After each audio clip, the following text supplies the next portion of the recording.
প্রিয় দেশবাসী, আপনারা সবাই জানেন আমাদের প্রাণপ্রিয় জুলাই আগস্ট অভ্যুত্থানের পর থেকে বলিষ্ঠ কণ্ঠস্বর শরীফ ওসমান হাদির উপরে যে বন্দুক হামলা হয়েছে, গুলিবিদ্ধ হয়ে তাকে এবারকে হসপিটাল থেকে রেফার করা হয়েছে সিঙ্গাপুর জেনারেল হসপিটালে। এবং সিঙ্গাপুর জেনারেল হসপিটালে গতকাল 6:30টার দিকে তাকে রিসিভ করা হয়েছে ইমার্জেন্সি কমপ্লেক্সে। এবং তাকে ইমার্জেন্সি ভর্তি করার পরে যে আবার চিকিৎসা শুরু হয়েছে এবং তার চিকিৎসার আপডেট নিয়ে আমি কথা বলছিলাম।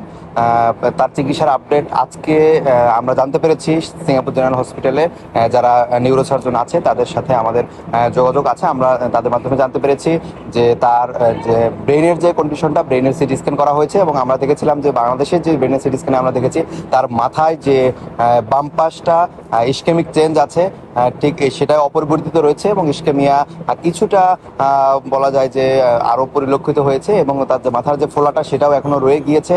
তার ব্রেন স্টেমের যে ইনজুরি আছে সেই ইনজুরিটার কারণে ব্রেনের যে ফোলা অংশের মাধ্যমে তার যে ভেন্ট্রিকলগুলো ছিল, যে পানি লাইনগুলো ছিল, সেটা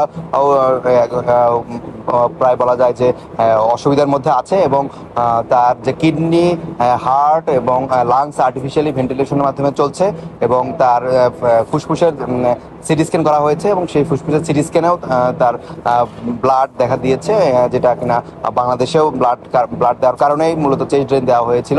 এবং তার শারীরিক অবস্থা বলবো যে এখনো ক্রিটিক্যাল এবং এখনো অপরিবর্তিত রয়েছে। এবং আমরা সোশ্যাল মিডিয়ায় বিভিন্ন সময়ে যে কথা শুনছি যে ওসমান হাদি চোখ খুলে তাকিয়েছে বা এরকম কোনো কন্ডিশন আসলে ঘটে নাই।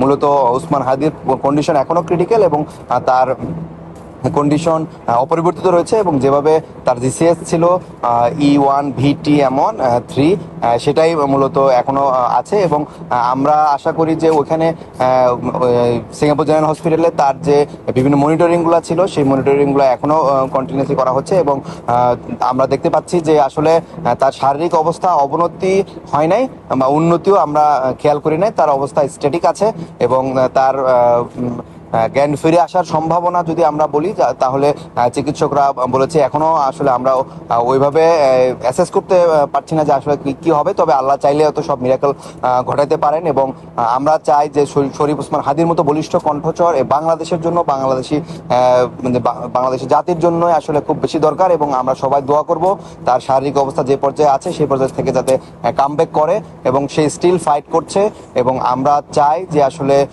সে কামব্যাক করে আসুক। এবং আমরা আরেকটা ব্যাপার আলোকপাত করব যে সোশ্যাল মিডিয়ায় তাকে নিয়ে যে বিভিন্ন সময় বিভিন্ন গুজব ঘটছে, আসলে সেদিকে আলোকপাত না করে আমরা তার সুস্থতার জন্য সবাই দোয়া করব বলে আমরা মনে করি।